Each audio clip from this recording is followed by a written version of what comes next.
dinner, magluluto tayo ng tinatawag nilang muglay parota. And ito yung pagkain na masarap magluto si Jano. Siguro yung pang second batch yun yung maganda.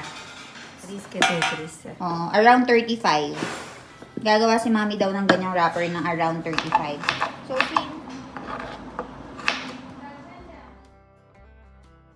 because my father-in-law, yes, Kaka, doesn't like vegetables. Okay. Mainit pa rin yung panahon.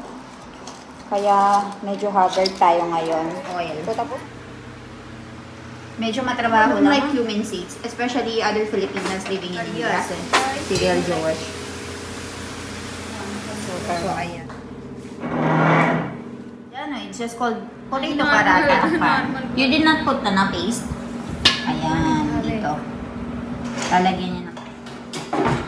Busy-busy si Mami sa pagluto nitong mga muglay parata. So, ayan, si Jano at saka si Milan yung maghahatid. Marucho, gria, yache.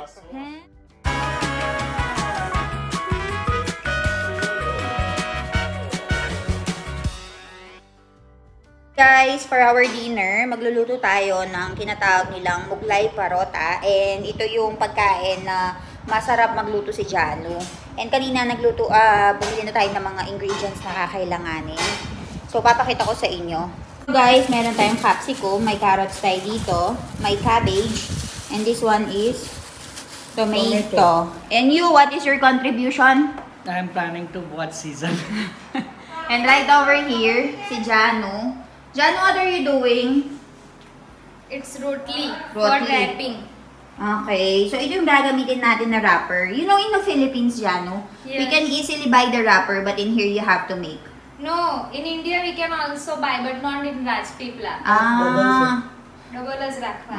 So, ganito yun siya, guys. Meron sila itong parang pan. And then, ilalagay dyan para medyo kumunat siya or medyo maging rough. Meron na siyang bilog-bilog. So, ito, ginawa na ito ni Mami. Busy si Mami sa paggawa sa labas. Papakita ko sa inyo, guys. Ayan, o.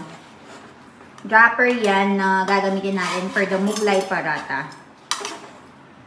Sa Philippines, diba, magbibili natin yan ng madalian na lang. Pero dito sa India, kailangan mo talagang mag-effort. Kasi, hindi ka makakabili ng wrapper dito kasi nga nakatira kami sa village. So, once na okay na yan, this is okay now? No, it's not okay, but it's first batch, so... Okay. So, kagaya ng sa rotli, guys, first batch. So, hindi maganda yung pagkakagawa. Later, siguro yung pang second batch yun yung maganda. Tapos, mamaya, pag-iiwa-hiwalayin yan. And you have to put two no? Because it's very thin. Yes. So, dalawa-dalawa yung ilalagay. And we will remove both of them. Then use. So, ganyan siya. So, it's okay. So, this is okay. It should be like this. So, maglalagay ulit si Jano. Tatapusin niya yan. While si Mami doon sa labas is busy sa paghuhulman yan. And ako naman yung bahala sa paghuhugas ng mga vegetable, paghahati. Tapos, yun yung gagawin nating palaman dito sa muglay parata. So, ayan siya. Ayan. So, habang busy si Jano dito, ayan, pinaghiwalay niya, right? Remove kari dewana jo. Ayan. Kasi stuffing kariya na. So, stuffing this side. Okay. So, lalagay dito sa harapan yung stuffing. And ikaganan siya. So, this will be roasted. So, while Jano is busy cooking here, I will go and check Mommy right over here. Busy siya. Check natin. Hubaw siya tomato. 100 रुपए kilo. Oho, at labadamogu. So, ito yung ginagawa ni Mami. Mami, aki verite banse? मैदानोलोट. Medanulot, ane? मीठू ने तेल. Medanulot, salt, तेल. and oil.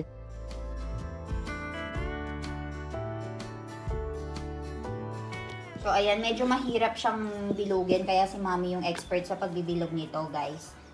Kaya lumanig yung Mami? Kaya ba na ano tame? Total ma? Chalis ase? नारी. 32 के 33. Around 35. Gagawa si Mami daw ng ganyang wrapper ng around 35. So, since gumagawa si Mami dito, gagawin ko na yung pampalaman namin. Tutulungan ko na sila doon sa loob.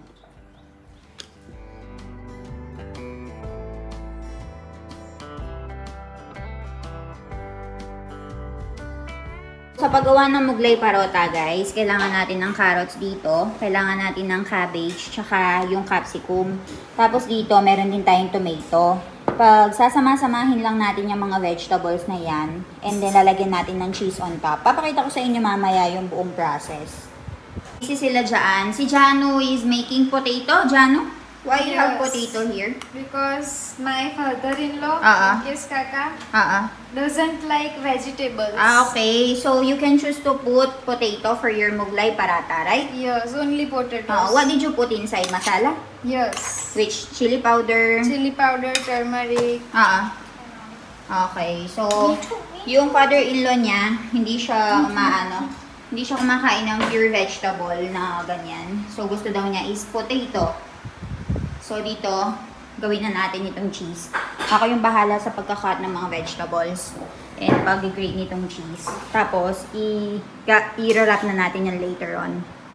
Ayan. Hagardo versosa na tayo, guys. Kahit na umuulan dito sa India. Actually, medyo huminto na yung ulan. Pero, mainit pa rin yung panahon. Kaya, medyo haggard tayo ngayon. So, tapusin ko lang itong trabaho na to and balitaan ko kayo maya-maya. So, natin mag-grate itong cheese, guys. And dito naman, lulutuin na ni Jano yung vegetable. I thought, Jano, you will just put it sadong-sado. You have to cook it still. Yes. You have to cook with masala, no? So, ayun, ready na yung kay Mukesh Kaka. So, dito naman, Where you Mukesh Kaka? only batata, alu, over there. So, okay na yung kay Mukesh Kaka. So, dito naman, ilalagay na ni Jano yung mga masala and we will learn from her. Tignan natin kung ano yung mga ilalagay ng ingredients. First, oil. Medyo matrabaho lang. Mami, na Jano, so many work, no? Like, you have to cut the vegetables, you have to Make cook rotis. this. So, you have to start very early. 4 वागे तो चालू कर देऊ पण. You have to start cooking by 4 o'clock or else it won't be finished by dinner time. So, ayun. Kasi dito, ang problema, the problem is we don't have ready wrapper. So, that takes too much time and cutting the vegetable takes too much time. Tapos, ilulutuin mo pa dito sa may kalan. So, yun talaga. Nagpapatagal. Lagyan natin ng cumin seeds. चमची और जरी-जरी अमठी से. Yan guys, cumin seeds. Yung iba ayaw nila ng cumin seeds. I don't know why. You know, Jano, other people don't like cumin seeds. Especially other Filipinos living in India. Why? They don't like the smell of it. And also coriander leaves. Coriander leaves से तो smell हारी आवे. But other people don't like it. So after ng cumin seeds guys, lulutuin lang natin sila ng konti. And then maglalagay tayo nitong turmeric powder. Ayan. Magaling magluto si Jano. Yung maglaparata ni Jano, very delicious. So ito, garam masala siya Jano. This is garam masala. And ito, Kitchen King masala.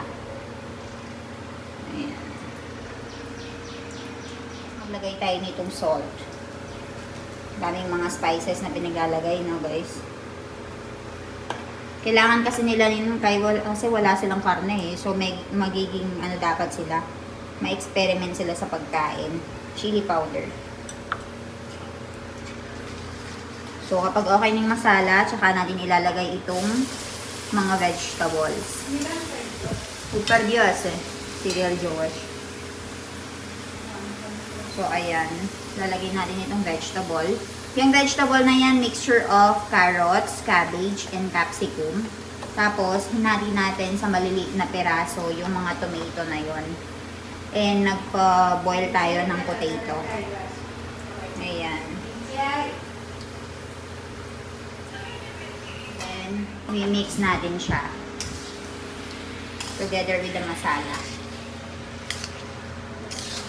Very colorful, you know. That's the trademark of Indian food, Jan. Yes, very colorful. That's why it's very good to watch street food videos.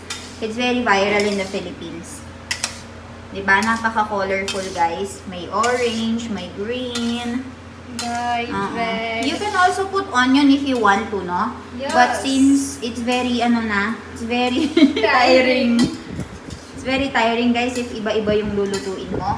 to different food. Since other people don't eat onion here, so we decided to cook Swaminarayan and Mughlai paratha without onion.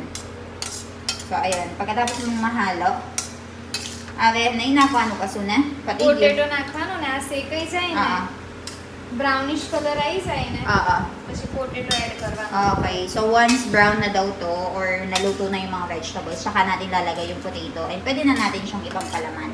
So after maluto nitong vegetable natin guys, now we will be cooking the potatoes. Ayan, daming proseso. It took you like 10 minutes Jano to cook the vegetables. That's why you have 10 minutes. That's why you have to cook it very fast talaga, very early. Prepare everything very early so you'll be finished on time. So ayan, lulutuin mo na naman yan ulit. It will take you another 5 minutes to cook the potato. It's not ready yet. Vegetables is also not ready yet. Ew? Another how minutes? Because we cut in big pieces than usual. So you just put it because you got tired of waiting. No. Then it will take at least 10 minutes still. Too much water is releasing. So I think potato will be absorbed. Okay. So ayan, di pa pala tapos guys. Tapos isa-isa pa namin gagawin yan. Isa-isa pa namin ibabalot. Dito yung pambalot. Ito yung pambalot namin. Ayan. And ito yung mga na-harvest namin lemon sa likod guys. Yung mga lemon dito, parang kalamansi lang yan sa Pilipinas. Wala kaming kalamansi dito. Yung pinang-substitute is itong lemon. Diba?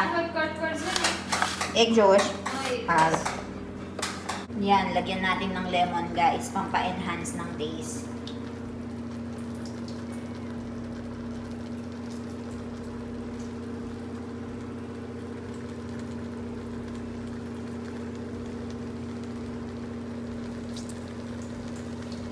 So ngayon gumagawa na si Jano ng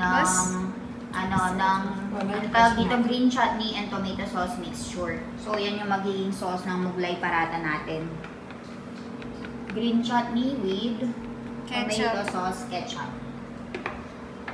You know, Jano, in Philippines you have banana ketchup and your brother likes it so much. Yes! We make banana... Ay, grabe yung amoy. We make ketchup out of banana, bol. Your brother likes it so much. Naman, gumagawa si Mami ng pandikit. Paste siya, Mami, paste. Para magdikit yung Mughlai paratha. Siya, gawin nilot. Pani. So, flour lang yan with water, guys. એટલે wrong side રાખવાની શેકાયેલું હોય ને એ બાજુ ભરવાનું. So, yun daw yung gagawin natin, guys. Diyan daw tayo maglalagay ng sauce kapag merong brown na ganyan. So, ilalagyan ni Jano ng green chutney with tomato sauce. Ketchup. Yan. Dapat, evenly distributed yung sauce para hindi imbalance. And then, ito yung kay Mukeshkaka muna yung gagawin niya. Sa father-in-law niya. Kasi hindi kumakain ng vegetables daw si Mukeshkaka na sa Mughlai paratha. It's not called Mughlai paratha din dyan. It's just called potato paratha. Normal parotha. So, ayan. Potato.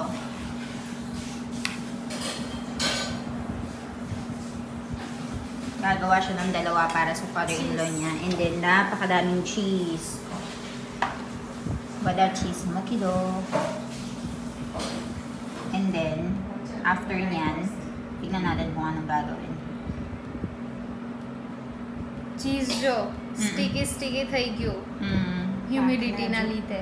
It's very hot, that's why. Hot નહીં, humidity. Humid weather છે ને અત્યારે. એના લીધે After nun, i-cross na natin siya or tatakpan. You did not put na paste. Ayan, dito.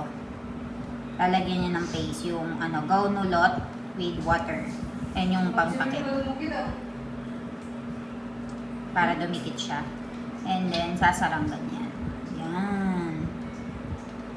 So, tapos na yung paratha ni Mukeshkaka.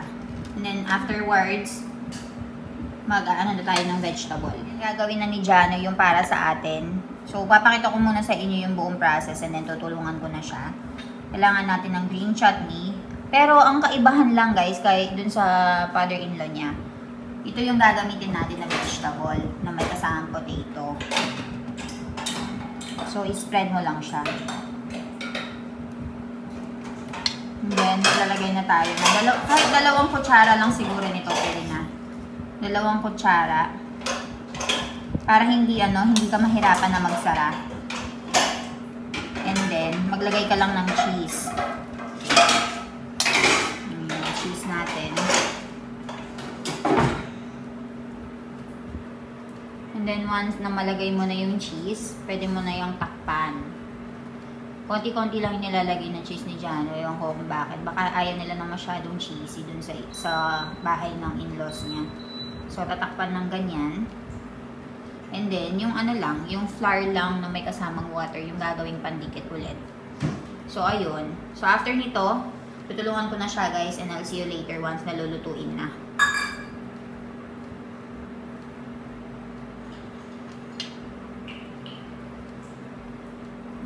Finish. So, after natin magawa to, guys, dito naman, busy-busy si Mommy sa pagluluto nitong mga muglay parata. So, kailangan ganyan yung color niya. Umpisahan natin from the very beginning. So, naglalagay siya ng oil, I think, imbis na butter. Pwede rin yung butter, pero we're putting oil instead. So, una, maglagay tayo ng oil. Parang nagpe-paint siya, oh. Tapos, lalagay siya ng 2 piraso nito.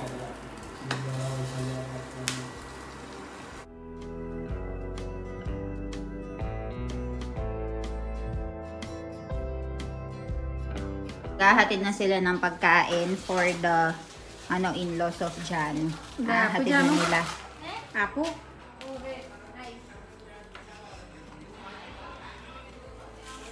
Malapit lang kasi yung bahay nila. So, ayan, si Jano at saka si Milan yung maghahatid.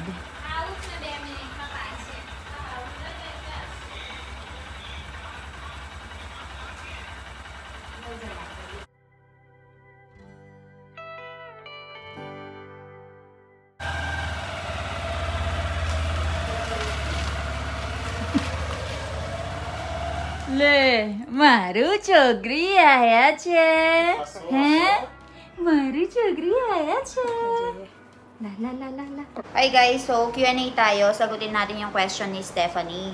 Tinatanong niya sa akin, guys, kung kapag kapanganak mo ba, saan kayo titira? Sa India pa din ba o dito na sa Pinas? May plano ba kayong bumukod dalawa para sa ganun may sarili din kayong desisyon mag-asawa? Mahirap makisama, lalo na kung magkaiba yung paniniwala at kultura ng bawat isa. Sagutin natin lahat yan, ang daming tanong ni Ma'am Stephanie. So guys, alam nyo, as much as possible, ano ba? Paano ko ba sasabihin? Gusto ko na nga lumabas yung baby kasi gusto ko nang magpahinga. Grabe, sobrang pagod na ako. Kahit nasa 36 weeks pa lang ako, gusto ko nang lumabas yung baby kasi sobrang sakit na ng lahat, guys. Yung kasukasuan, lahat sobrang masakit na, likod. Ganyan, hindi na ako nakakatulog ng maayos ng gabi kasi tayo ng tayo para umihi, ganyan. So, tinatanong niya ako kapag kapanganak ko daw ba, saan ako titira dito sa India o sa Pinas? Kung ako yung papipiliin, to be honest, gusto ko kapag kapanganak ko, sa Pilipinas ako.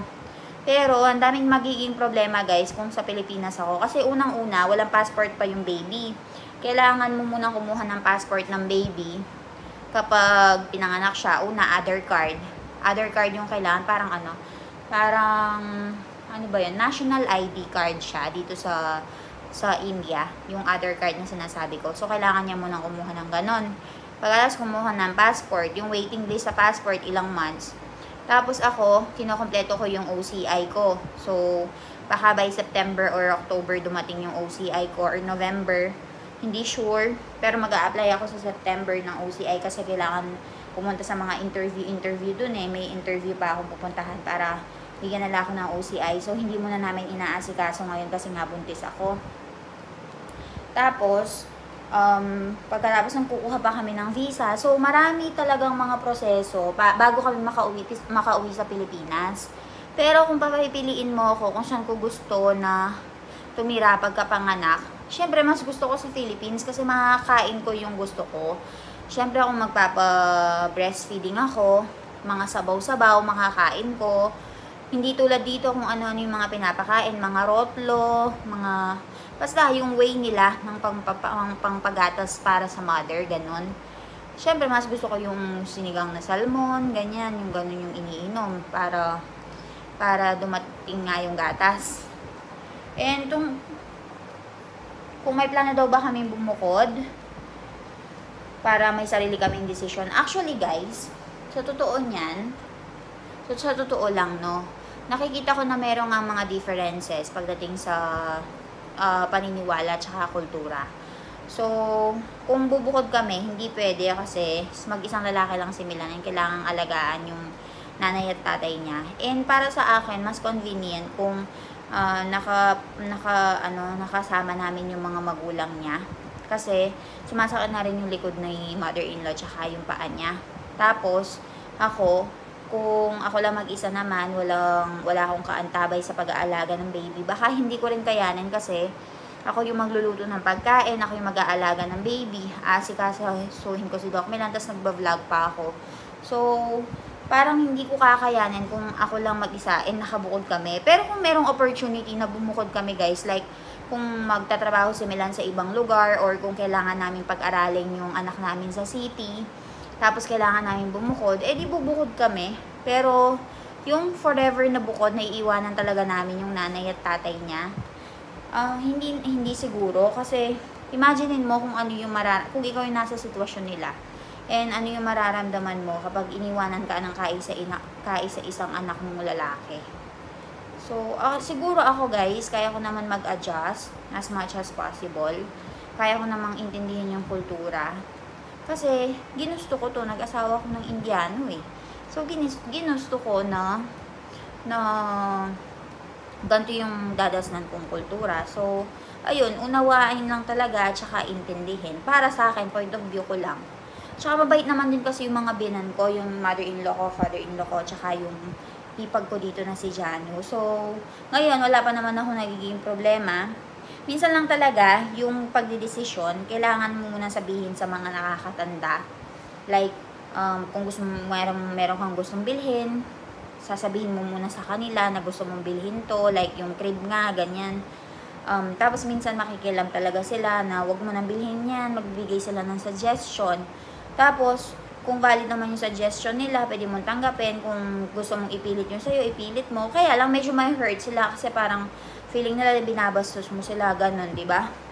So, ayun, nasa sa pag-uusap and pag-iintindi, tsaka nasa communication yung dalawang mag-asawa kung paano nyo i-handle yung sitwasyon.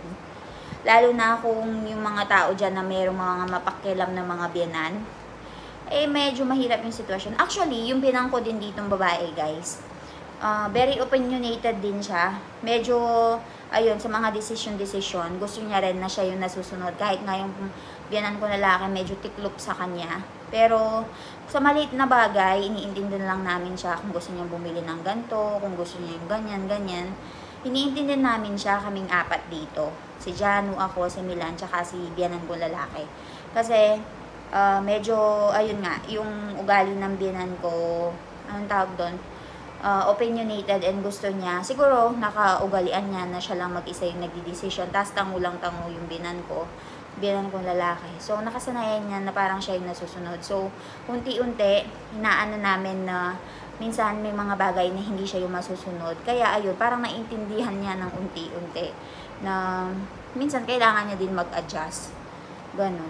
Mahirap makisama, lalo na kung magkaiba yung paniniwala at kultura ng bawat isa. Actually, totoo yan. Mahirap makisama. Lalo na kung iba-iba yung mga paniniwala at kultura nyo. Lalo na sa pagpapalaki ng bata. Hindi ko nga alam kung magkakaroon ako ng problema sa pagpapalaki ng baby ko niyan, guys. Kasi, syempre, yung mga lola dito, excited sa mga apo-apo nila. Baka yung kultura dito sa India, yun yung talagang makaugalian nila na sa anak ko. Tapos yung kultura natin sa Pilipinas, makalimutan. Pero, para sa akin, kung ganun yung kultura nila, di papabayaan ko na lang sila as long as alam ko na hindi nakakasama sa baby ko. And kahit pa unti-unti, i-instill ko rin naman yung kultura natin sa Pilipinas sa magiging baby ko kahit pa paano. So, tingnan natin, wag na nating pahabain, guys. Let's cross the bridge when we get there, sabi nga nila. So, ayun. Okay naman ako, guys. Actually, sa mga tao nga nagsasabi, sa lahat nga daw ng buntis, ako yung chill lang, ako yung hindi negative na thinker, ganyan. Bakit ka naman kasi mag-iisip ng negative kung wala naman talagang dapat problemahin? Although, minsan, may tinatopak ka na may mood swings ka, ayaw mo magsalita, parang pagod na pagod ka. Merong mga ganong instances na minsan ayaw ko magsalita, minsan gusto lang mag-cellphone, ganyan. Pero yung mag-think ng negative stuff na parang hindi na ako naririnig dito sa bahay, parang isa lang yung Reyna, ganyan, hindi ako nasusunod, nakasunod lang ako palagi sa sinasabi ng binan ko. Mga maliliit na bagay, wag na natin palakihin, guys. Ako ganun yung paniniwala ko, pero kaya nga sabi nila sa isang bahay, wala daw dalawang Reyna. Di yung binan ko na lang yung Reyna, ako na lang yung prinsesa. Pwede ba yung ganun? Ayun, nasa thinking lang talaga yan, guys. Pero, bago kayo pumunta dito sa India, alamin yung maayos yung mga pinupuntahan yung pamilya and dapat ready kayo, ha? Kasi hindi lahat pare-pareho ng thinking and mentality and pananaw sa buhay. So, ayun, kung meron yung mga questions, balitaan nyo ko and sabihan nyo ko sa comment section and sasagutin natin yan.